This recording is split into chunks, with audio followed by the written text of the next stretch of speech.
안녕하세요. 건강지킴이 닥터 MBC 목서윤입니다. 안녕하세요. 김차동입니다. 질환에 관한 다양한 궁금증, 여러분의 입장에서 오늘도 꼼꼼하게 짚어드리겠습니다. 네, 이 추위가 직접적인 원인이 되는 한랭 질환은 겨울철 대표 질환입니다. 그래서 고혈압과 심장 질환, 뇌졸중 등 만성 질환자나 고연령층 그리고 어린이 등이 특히 조심해야 합니다. 지난해 동절기 기간 동안 국내에 총 300명의 한랭 질환자가 발생했고요.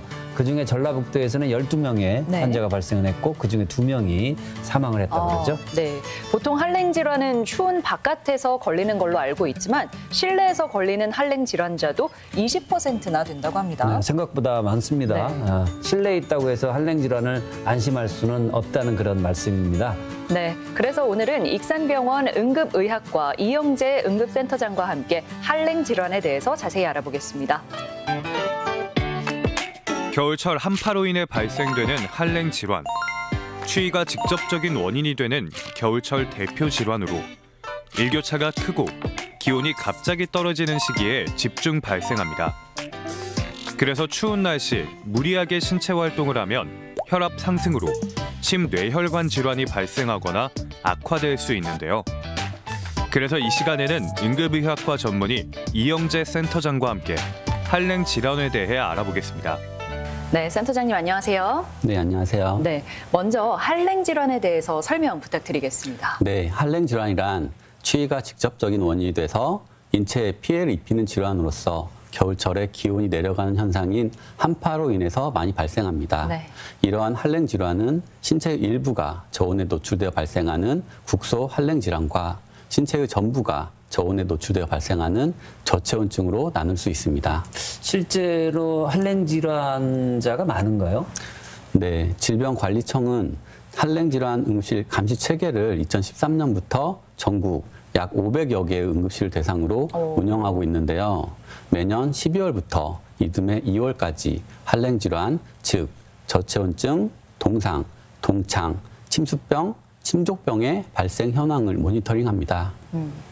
질병관리청에 신고된 우리나라 한랭 질환자는 2013, 2014 절기에는 258명이었으나 이후 꾸준히 증가하여 2017, 2018 절기에는 631명까지 기록하였습니다. 네. 이후에는 아침 최저 기온이 영하 12도씨 이하인 날수를 의미하는 한파일수가 점점 줄어들어 한랭 질환자도 2021, 2022 절기에는 총 300명 발생하였습니다. 하지만 올해 겨울철 기온 전망은 작년보다 매우 낮을 것으로 예상됨에 따라 한파특보 발효 횟수도 증가할 수 있으니 한랭 질환에 대해서 반드시 유의해야 합니다. 네, 그러니까 날이 추운 날이 많을수록 환자도 증가하는 추세를 보이고 그런 것 같은데요. 그럼 한랭 질환은 주로 어떠한 경우에 많이 걸릴까요? 네, 한랭 질환은 온도, 노출 시간, 환자 상태, 주위 환경 등에 의해서 영향을 받습니다.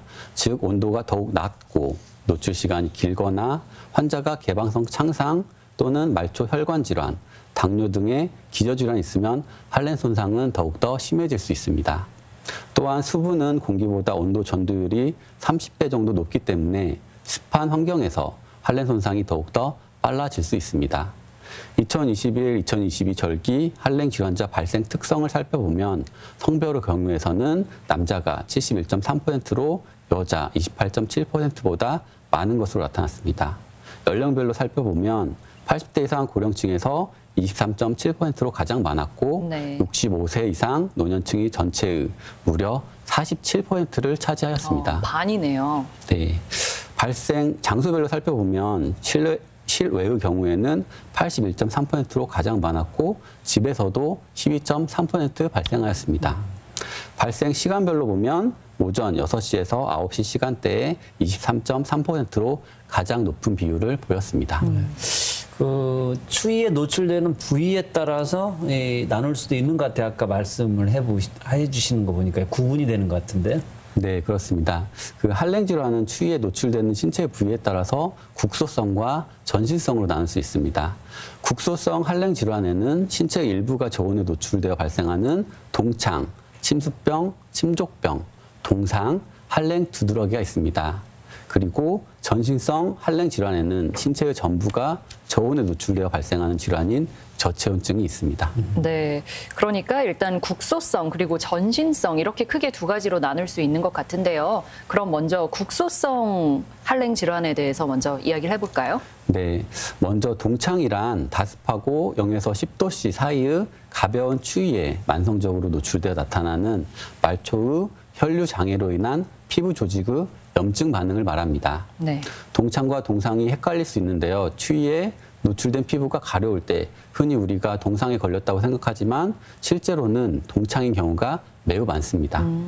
동창은 동상처럼 피부 조직 내 수분이 얼지는 않지만 손상 부위에 세균이 침범하게 되면 통증성 궤양이나 피하 출혈도 발생할 수 있습니다. 동창의 대표적인 증상은 국소적인 가려움증인데요. 이러한 가려움증은 따뜻한 곳으로 가면 더욱더 심해지는 경향이 있습니다. 동창은 해당 부위와 함께 전신을 따뜻하게 하고 휴식을 취하면 대부분 별다른 치료 없이 저절로 호전되지만 약물 치료가 도움이 될 수도 있습니다. 네.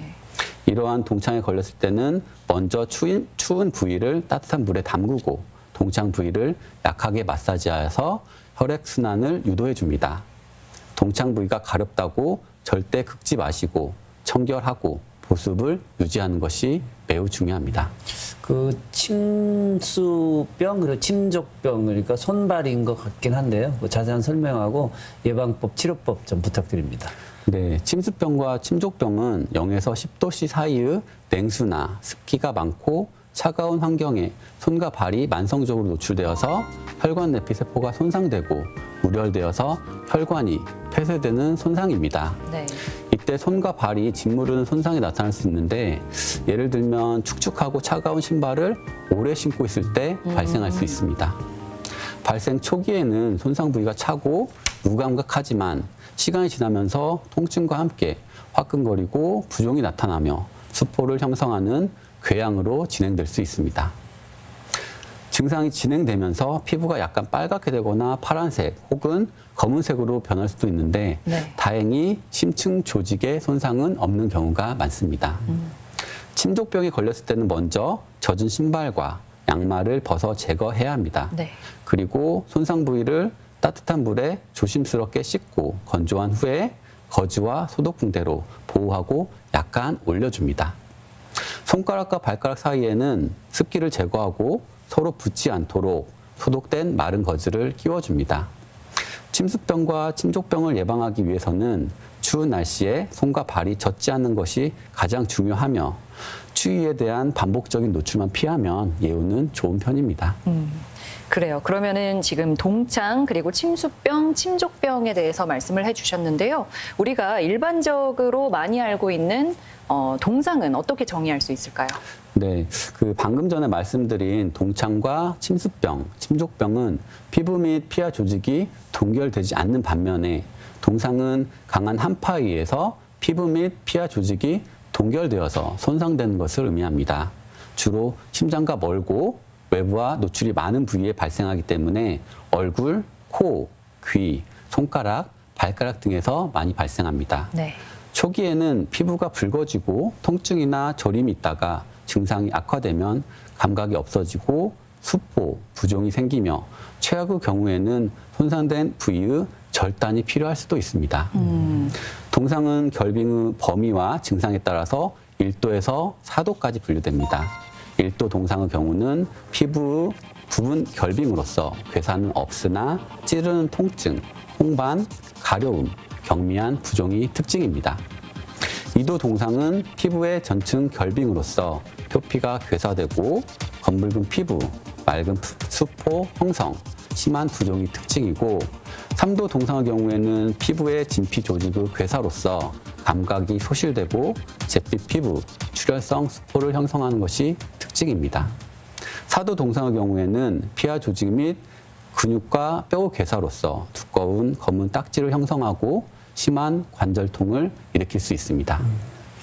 그 동상이 걸렸을 때 뭐 그냥 상식적으로 생각하면 우선 따뜻한 곳으로 가야 되겠다 뭐 그런 생각이 드는데 그것만이 정답은 아닌 것 같고요. 동상이 걸렸을 때 가장 먼저 중요한 조치가 뭐가 있을까요? 네, 뭐 일단은 신속하게 응급실과 같은 의료기관을 방문하여서 치료를 받는 것이 가장 중요하지만 즉각적인 치료를 받을 수 없을 때는 신속하게 환자를 따뜻한 장소로 옮겨줍니다. 그리고 젖거나 조이는 의복, 신발류를 제거하고 따뜻한 담요로 몸을 감싸줍니다. 손상 부위를 더운 물에 담가주는데 동상을 입지 않은 부위를 물에 담갔을 때 불편하지 않은 정도가 적당한 온도입니다. 피부색이 정상으로 돌아오게 되면 소독 거즈와 붕대로 느슨하게 감싸주고 코, 귀를 포함한 얼굴은 따뜻한 물수건을 대고 자주 갈아주며 동상 부위는 통증과 부종을 줄이기 위해서 심장보다 약간 높게 유지합니다. 또한 환자에게 따뜻한 물을 자주 마시게 하는 것도 치료의 한 방법입니다. 네, 이제 동상이 걸렸을 때 대처법에 대해서 말씀을 해주셨는데요. 동상이 의심될 때 우리가 주의해야 할 것도 있을 것 같아요. 네, 그 다리나 발이 동상의 징후를 보일 때는 걷지 말아야 합니다. 동상이 걸린 상태로 걷게 되면 조직 손상이 악화되기 때문에 치료를 마칠 때까지는 가급적으로 걷지 않습니다. 현장이 다시 추워질 수 있는 상황에서는 따뜻한 물에 담그는 응급처치는 하면 안 됩니다. 피부 조직의 재동결이 발생하게 되면 더욱더 심각한 손상을 일으킬 수 있기 때문입니다. 동상 부위를 마사지하거나 눈으로 문지르면 절대 안 됩니다. 마찰에 의해서 피부 조직에 추가적인 손상이 나타날 수 있기 때문입니다. 네. 50도씨 이상의 뜨거운 물에 담근다거나 난방 패드, 라디에이터, 발열팩 등 열을 사용하여서 손상 부위를 따뜻하게 하면 안 됩니다. 동상으로 인해서 감각이 둔해져 있기 때문에 화상의 위험이 매우 높습니다. 피부를 심하게 긁거나 물집을 터뜨리게 되면 감염의 위험이 높아질 수 있기 때문에 물집은 함부로 터뜨리지 않습니다. 그리고 카페인이 함유된 음료, 술을 마시거나 담배를 피우게 되면 손가락, 발가락과 같은 말초 기관에 혈액순환에 영향을 미쳐 동상이 악화될 수 있으니 주의해야 합니다. 네, 지금까지는 국소적인 증상이 나타나는 질환이었고 이번에는 전신적인 증상이 나타나는 한랭 질환에 대해서 이야기 나눠보겠습니다. 저체온증이 있죠? 네, 그 저체온증이란 우리 몸의 중심 체온이 35도씨 이하로 떨어지면서 증상이 나타나는 것을 의미합니다. 열 생산보다 열 손실이 더욱 커서 지속적으로 체온이 떨어지는 환경에서 발생하고 장시간 추운 환경에 노출되어 발생하는 것이 일반적이고 젖은 옷을 입고 있거나 방한복을 입지 않은 경우 또는 물속에 오래 있거나 바람이 세게 불어서 체감 온도가 낮은 경우에 잘 발생하게 됩니다. 네. 그 저체온증은 왜 생기는지 그리고 또 어떠한 경우에 잘 생기는지 뭐 이유가 있을 것 같은데. 네, 저체온증은 단순히 추운 환경에 노출되어 발생하는 1차 저체온증과 그 외의 원인에 의해서 열 조절 작용이 손상돼서 발생하는 2차 저체온증으로 나눌 수 있습니다. 정상적인 신체에서는 열 손실은 전도, 대류, 복사, 그리고 증발에 의해서 발생하며 또한 신체에는 열 보존과 열 생산의 보상 기전이 함께 존재합니다. 저체온증은 이러한 보상 기전의 균형에 문제가 생기는 경우에 발생하게 됩니다. 추위에 의해서 열 손실이 증가하는 1차 저체온증이 응급실을 내원하는 가장 흔한 형태이며 추위가 아닌 다른 원인에 의한 2차 저체온증은 열 생산 감소, 열 손실 증가, 체온 조절 장애로 나눌 수 있습니다. 열 생산 감소를 일으키는 원인으로는 갑상선 기능 저하증, 부실 기능 저하증, 뇌하수체 기능 저하증을 포함하는 내분비계 질환이 일반적이고 저혈당증, 심한 영양실조가 있습니다. 열 손실의 증가에 의한 2차적인 원인에는 중증 화상, 심한 박탈성 피부염이 있습니다. 그리고 체온 조절 장애에 의한 원인으로는 중심 체온을 조절하는 시상하부의 기능 상실과 연관되어서 중추 신경계 손상, 뇌졸중, 파킨슨병, 뇌종양, 베르니케 증후군, 다발성 경화증이 있습니다. 네. 이제 저체온증이 왜 생기는지는 알겠는데요. 그러면 저체온증의 증상이 어떻게 나타나는지도 알려주시겠어요? 저체온증은 중심 체온의 정도에 따라서 경증, 중등도, 중증으로 분류하며 32에서 35도씨 사이의 경증에서는 피부에 닭살이라고 불리는 털세움근 수축 현상인 떨림이 나타나고 피부가 창백해지고 입술에 청색증이 나타납니다. 그리고 맥박과 호흡이 증가되며 발음이 부정확해지고 판단력이 느려지며 인지장애가 나타날 수 있습니다. 28도에서 32도씨 사이의 중등도에서는 점점 몸의 떨림이 감소하고 온몸의 근육이 경직되며 맥박과 호흡이 점점 느려지고 기억 상실, 의식 장애가 심해지며 동공이 확장하기도 합니다. 네. 28도씨 이하의 중증에서는 반사 능력이 점점 소실되고 맥박, 혈압, 호흡이 모두 떨어져 결국 의식이 소실되며 폐부종, 심부전으로 인해서 사망에 이를 수도 있습니다. 이렇게 그 저체온증 증상이 나타날 때 뭐 응급처치하는 뭐 방법들이 있을 것 같은데요. 네, 체온이 35도씨 미만이거나 추운 환경에서 환자가 의식이 소실된 경우 신속하게 119에 신고하여서 응급실로 이송하는 것이 가장 중요합니다. 119 구급대가 오기 전까지 또는 당장 응급실로 갈 수 없을 때에는 가능한 환자를 빠르게 따뜻한 장소로 옮기고 젖은 옷은 벗긴 후에 몸을 담요로 감싸서 추가적인 열 손실을 방지합니다. 네. 환자가 완전히 의식이 있으면 따뜻한 음료를 섭취하여서 체온을 높일 수 있지만 환자가 의식이 없는 경우에는 질식의 위험이 있기 때문에 절대 음료를 강제로 마시게 하면 안 됩니다. 119 구급대가 도착할 때까지 환자를 깨어있게 하고 대화를 하면서 집중적으로 관찰합니다. 네. 만약에 환자의 맥박이 없어지거나 숨을 쉬지 않는 것처럼 보이면 지체 없이 심폐소생술을 시행해야 합니다. 네. 앞서 소개해 주신 할랭 질환 외에 또 다른 질환들이 있나요? 네, 겨울철에 응급실에서 볼 수 있는 질환으로 할랭 두드러기가 있습니다. 할랭 두드러기란 차가운 곳에 노출된 피부가 부풀어 오르면서 팽진이나 붉은 반점이 생기게 되어 가려움증을 동반하는 증상을 말합니다. 대부분은 후천성으로 나타나고 아주 드물게 유전적으로 나타나기도 합니다. 할랭 두드러기는 추위가 자극이 되어 나타나는 알러지 반응으로서 면역 글로불린 E에 의해 매개되는 것으로 알려져 있습니다. 환자는 찬 공기, 찬물, 얼음에 노출되면 두드러기가 나타나는데 노출 후 몸이 다시 더워질 때 두드러기가 발생하는 경우가 많습니다. 주로 18에서 25세의 젊은 성인들에게서 많이 나타나고 피부 묘기증이나 콜린성 두드러기에 있는 환자들에게서 많이 나타납니다. 할랭 두드러기 진단은 매우 간단한데요. 얼음 조각을 팔에 5분간 올려놨다가 내려놓은 뒤 피부가 다시 따뜻해지는 과정에서 10분 내로 피부가 국소적으로 부풀어 오르는 팽진이 나타나는지 관찰하면 됩니다. 네. 말씀하신 할랭 두드러기하고 콜린성 두드러기 차이가 있을까요? 네, 콜린성 두드러기는 과도한 운동, 정신적 스트레스, 뜨거운 목욕 등으로 중심 체온이 1도씨 정도 상승하면 발생합니다. 임상적으로 1에서 2mm의 아주 작은 팽진이 다수 나타나고 그 주위에 1에서 2cm의 홍반석 발적이 나타나는 것이 특징이며 주로 체간부에 많이 나타나고 얼굴, 손, 발에는 나타나지 않습니다. 가려운 증상보다는 피부가 따갑다고 호소하는 사람이 많고 전신적으로는 발한, 복통, 현기증이 동반될 수 있습니다.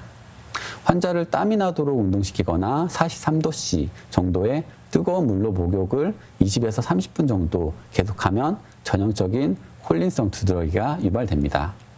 콜린성 두드러기는 이렇게 체간부에 나타나는 반면에 할랭 두드러기는 한파 노출 부위인 얼굴, 손과 발에 나타나는 차이점이 있습니다. 네.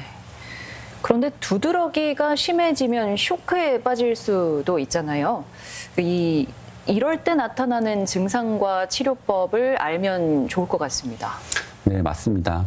일부 환자들은 호흡이 곤란해지고 맥박이 빨라지며 두통, 복통이 생기거나 심한 경우에는 저혈압 쇼크에 빠져서 사망에 이를 수도 있습니다. 따라서 갑자기 찬물에 뛰어들거나 아이스버킷 챌린지처럼 찬물을 뒤집어 쓰는 상황에서 전신이 할랭에 노출되는 것은 매우 위험하기 때문에 주의해야 합니다. 한랭 두드러기와 콜린성 두드러기 치료는 모두 항히스타민제로 진행되지만 환자에 따라 약의 종류, 용량을 조절하거나 다른 약과 병합 치료를 해야 할 수 있습니다. 증상이 심하거나 오래 지속되고 혈관 부종이 심한 경우에는 부신피질 호르몬제를 추가로 처방하며 아나필락시스 증상이 나타난 경우에는 응급실에서 에피네핀으로 치료를 해야 합니다. 그 모든 질환이 마찬가지겠지만 한랭 질환도 생활 속에 있는 질환이기 때문에 뭐 미리 좀 예방할 수 있는 방법을 알아두면 좋을 것 같습니다. 네, 생활 습관으로 가벼운 실내 운동을 하고 적절한 수분 섭취를 하며 고른 영양분을 섭취해 주어야 합니다. 실내 환경은 적정 온도 18에서 20도씨를 유지하고 적정 습도 40에서 60%를 유지해 줍니다.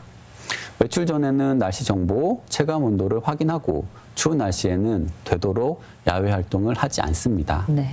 그리고 외출 시에는 내복이나 얇은 옷을 겹쳐 입고 장갑, 목도리, 모자, 마스크를 착용하며 무리한 운동은 절대 하지 않습니다. 네. 마지막으로 당부하고 싶은 말씀이 있으실까요? 그 한랭 질환은 대처가 미흡하고 그러면 큰 인명피해로 연결될 수 있지만 사전에 적절한 예방 조치를 하면 질환의 발생 자체를 막을 수 있습니다. 따라서 기상예보에 주의를 기울이고 외출 시에는 반드시 체감 온도를 확인하고 그에 맞는 적절한 옷차림을 준비해야 합니다. 야외에서 작업을 할 때는 반드시 장갑을 착용하여 동상을 예방하고 항상 보온병을 준비하여 수시로 따뜻한 물을 자주 마시면서 저체온증을 예방해야 합니다. 네. 또한 한파에 취약한 노인, 소아, 만성 질환자들은 추운 날씨에는 되도록 외출은 삼가하고 실내에서 적절하게 휴식을 취해줘야 합니다. 요즘 날씨가 점점 추워지고 있는데요. 추운 날씨에도 모두들 건강에 유의하시기 바라겠습니다. 감사합니다. 네, 오늘 이 시간에는 응급의학과 이영재 응급센터장과 함께 한랭 질환에 대해서 이야기 나눠봤습니다. 네, 센터장님 고맙습니다. 감사합니다.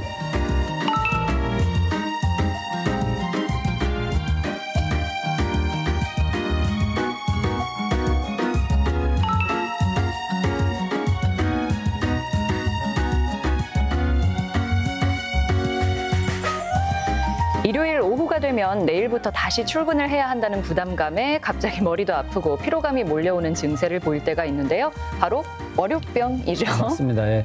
월요병이 생기는 근본적인 이유는 바로 피로 때문이라고 하는데요. 그래서 주말에 부족한 수면을 보충하면 비만 등의 위험 요소가 감소한다는 연구 결과도 있습니다. 하지만 평소보다 주말에 2시간 이상 더 자면 오히려 평일 수면 습관을 방해하고 면역력을 떨어뜨릴 수 있다고 합니다. 저도 지금 잘못된 습관을 갖고 있는 것 같은데요. 네. 자, 월요일 오전에는 바로 업무를 시작하기보다는 간단한 식사로 뇌에 에너지와 몸에 활력을 주는 것이 월요병을 이겨내는데 하나의 방법이라고 합니다. 꼭 한번 실천해 보시기 바랍니다. 네, 그리고 이 밖에 건강과 관련해서 궁금한 점 있으시면 전주 MBC 홈페이지에 질문 남겨주시기 바랍니다. 오늘 알아본 한랭 질환에 대해서 더 알고 싶거나 다른 질환에 대해서 궁금한 점들 남겨주시면 됩니다. 닥터 MBC가 여러분의 궁금증 풀어드리겠습니다. 저희가 준비한 소식은 여기까지입니다. 다음 주 이 시간에 다시 찾아뵙겠습니다. 고맙습니다.